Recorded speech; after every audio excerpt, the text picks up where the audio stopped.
Good morning students for chemistry classes. आज हम 9th class के लिए पढ़ेंगे structure of atom. Last time आपने पढ़ा था एटम्स एंड मॉलिक्यूल्स चैप्टर। आज हमने चैप्टर की शुरुआत करेंगे। चैप्टर का नाम है स्ट्रक्चर ऑफ एटम। इसमें आप पढ़ोगे एनोड एज की डिस्कवरी कैसे हुई, कैथोड की डिस्कवरी कैसे हुई, न्यूक्लियस की।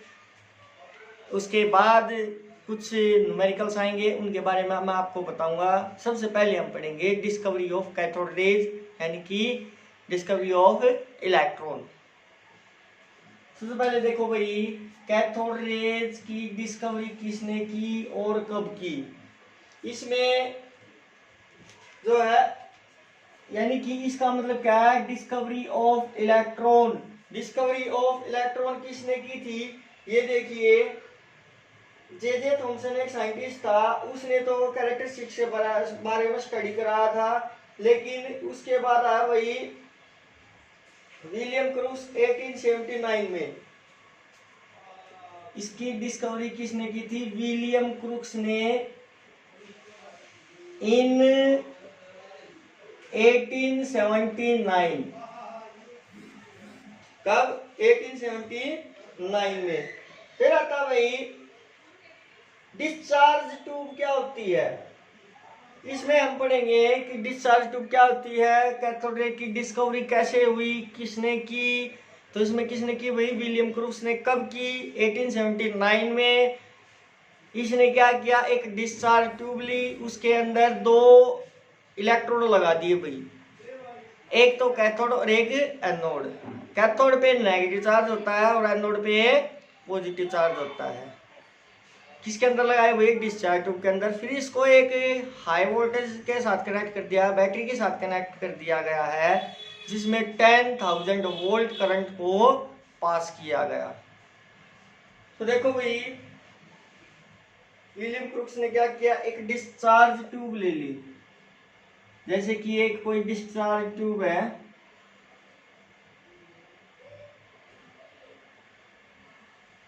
This is a discharge tube.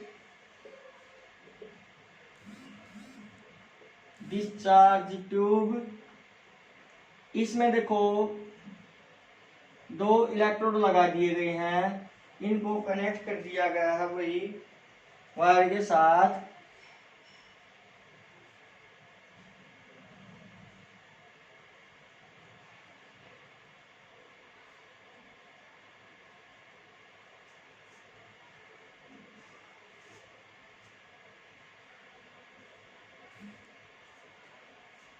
ये जैसे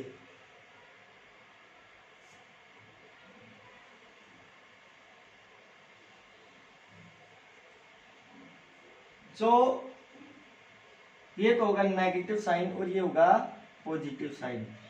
अब देखिए, इसको तो बोलेंगे हम कैथोड।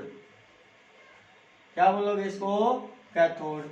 ये इधर वाला क्या होगा, एनोड। एनोड पे पॉजिटिव चार्ज होता है और कैथोड पे नेगेटिव चार्ज होता है। इसमें 3 कंडीशन रखी गई। ये जो डिस्चार्ज ट्यूब है, इसकी लेंथ है भाई 60 सेंटीमीटर। कितनी लंबी है, 60 centimetre long.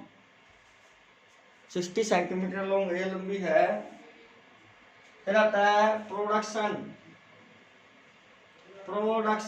Of cathode rays. Cathode rays का प्रोडक्शन कैसे हुआ, ये देखो भाई। इसके फर्स्ट पॉइंट आता है। फर्स्ट पॉइंट में देखो क्या बताया गया है। फर्स्ट पॉइंट में बताया, एक current of very high voltage was pass through the discharge tube at normal pressure of 1 atmospheric. इसने क्या किया, एक current of very high voltage, कितना भाई, 10,000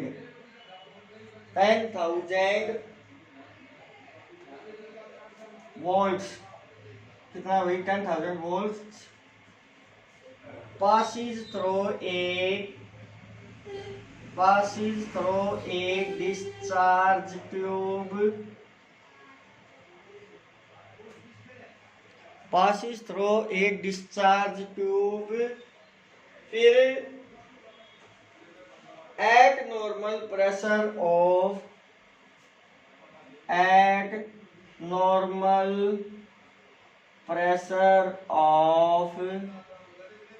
1 atmospheric लिख देता हूं मैं। इसके बाद फिर आगे देखिए, आगे क्या बताया गया इसमें, आगे इसमें ये बताया गया है कि नो करंट फ्लोज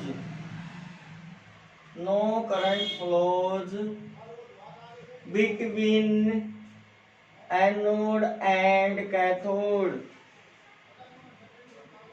एनोड और कैथोड के बीच में कोई करंट फ्लो नहीं करेगा, बिकॉज क्योंकि जो गैस होती है वो पुअर कंडक्टर होती है, किसका? इलेक्ट्रिसिटी का। Because gases are poor conductor of electricity. Poor conductor होती है किसका? इलेक्ट्रिसिटी का। देखो भाई फर्स्ट पॉइंट में क्या कहा गया, इसको ध्यान से समझना। इसने क्या किया, एक डिस्चार्ज ट्यूब ले ली जिसकी लेंथ कितनी है? 60 सेंटीमीटर है, जिसके अंदर 2 एनोड लिए गए हैं, कैथोड और एनोड। कैथोड पे तो नेगेटिव चार्ज होता है, एनोड पे पॉजिटिव चार्ज होता है। फिर इसके बाद इनको वायर के साथ कनेक्ट कर दिया गया। वायर के साथ कनेक्ट करने के बाद बैटरी लगा दी गई है। बैटरी में क्या किया इसने? 10,000 वोल्टेज यानी कि 10,000 वोल्ट करंट को पास कर दिया।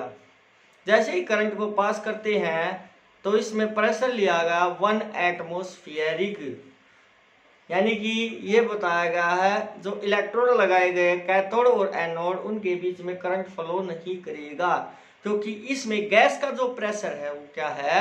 वेरी लो है। गैस क्या होती है? पुअर कंडक्टर होती है, किसका? इलेक्ट्रिसिटी का। ये तो है भाई इसका फर्स्ट पॉइंट। अब देखिए इसका सेकंड पॉइंट आता है। सेकंड पॉइंट में क्या बताया गया है? सेकंड पॉइंट में अगर आप प्रेशर को रिड्यूस कर देते हो, when the pressure of gas reduced, जैसे ही आप इस प्रेशर को रिड्यूस करते हो टू 10⁻⁻², यानी कि इतना रिड्यूस कर दिया एटमॉस्फेरिक। पहले कितना था भाई? 1 एटमॉस्फेरिक था, अब कितना कर दिया? 10⁻⁻² atmospheric current starting flows.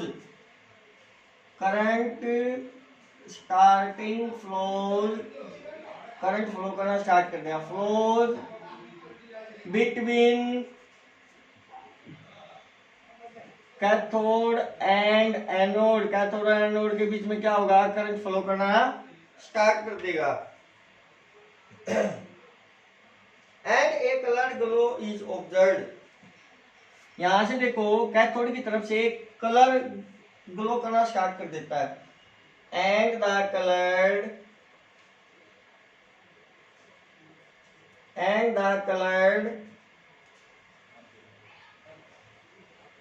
Glow is observed. Colour observe करना स्टार्ट कर देगा, किसकी तरफ से? कैथोड की तरफ से। The colour depending upon the nature of the gas. ये जो कलर होता है ये डिपेंड करता है किसके ऊपर? भाई गैस के ऊपर। आपने किस प्रकार की गैस ली है। The colour depend on the gas. किसके ऊपर डिपेंड करेगा? गैस के ऊपर। तो ये है भाई इसका सेकंड पॉइंट। एक बार फिर सुन लो। जो फर्स्ट पॉइंट था उसमें हमने 1 एटमॉस्फेरिक प्रेशर लिया था, 10,000 वोल्टेज ली, यानी कि 10,000 वोल्ट करंट लिया, जिसमें से क्या किया? फिर इसने डिस्चार्ज ट्यूब में से पास कर दिया। तो 1 एटमॉस्फेरिक के केस में कोई करंट फ्लो नहीं करेगा, किसके बिटवीन? कैथोड और एनोड के बिटवीन। क्यों? क्योंकि गैसेस जो है लो प्रेशर पे क्या होती है? बैड कंडक्टर होती है, किसका? इलेक्ट्रिसिटी का। लेकिन जैसे ही आप प्रेशर को रिड्यूस करते हो 10⁻⁻² एटमॉस्फेरिक, तो कलर ग्लो करना स्टार्ट कर देगा, किसकी तरफ से? कैथोड से एनोड की तरफ। एक चीज ध्यान रखना भाई, हमेशा नेगेटिव चार्ज मूव करता है पॉजिटिव चार्ज की तरफ, यानी कि इलेक्ट्रॉन मूव करेंगे किसकी तरफ, ये पॉजिटिव की तरफ। पॉजिटिव चार्ज कभी भी मूव नहीं करता। थर्ड पॉइंट देखिए अब इसका। थर्ड पॉइंट क्या है? थर्ड पॉइंट में देखो क्या बताया गया है। अब इसने क्या किया, थर्ड पॉइंट में प्रेशर को और रिड्यूस कर दिया। when the pressure of gas reduced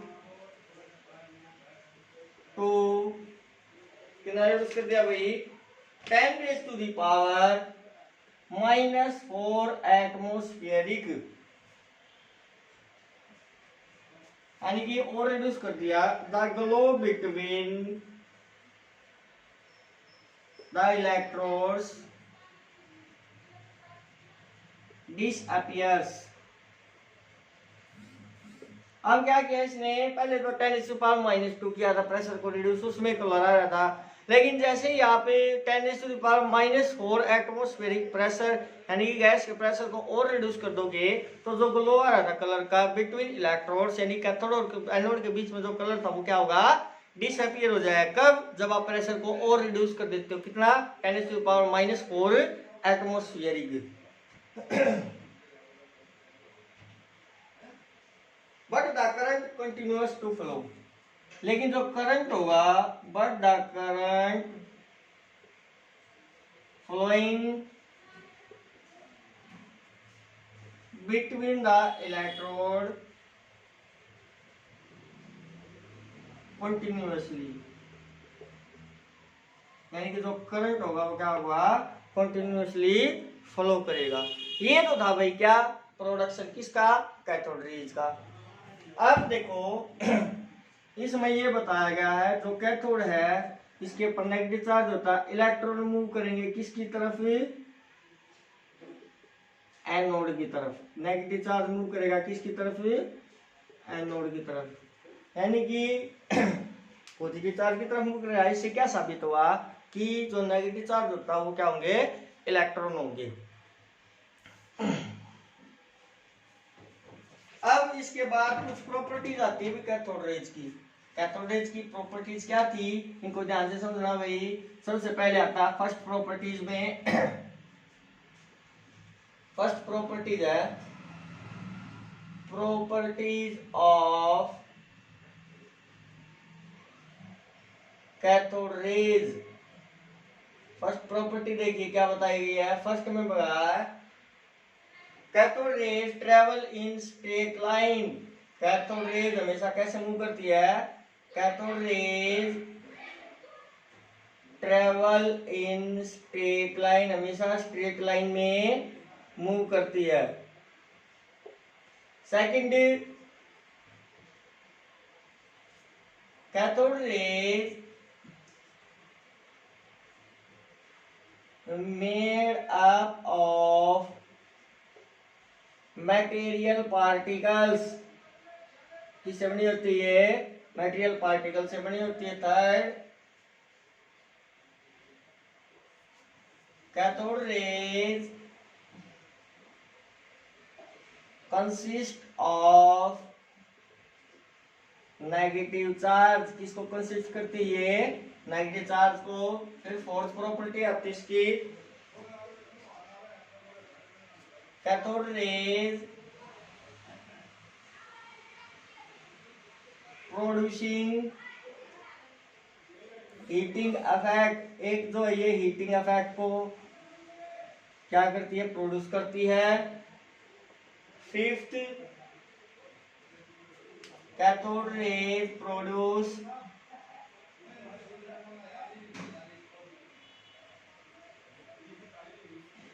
x rays को प्रोड्यूस करती है ये। Sixth,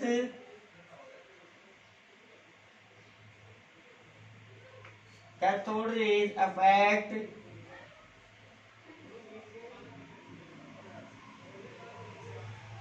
photographic plate. Photographic plate के ऊपर क्या करती है, अफेक्ट डालती है। तो लास्ट पॉइंट आता है इसका, कैथोड रेज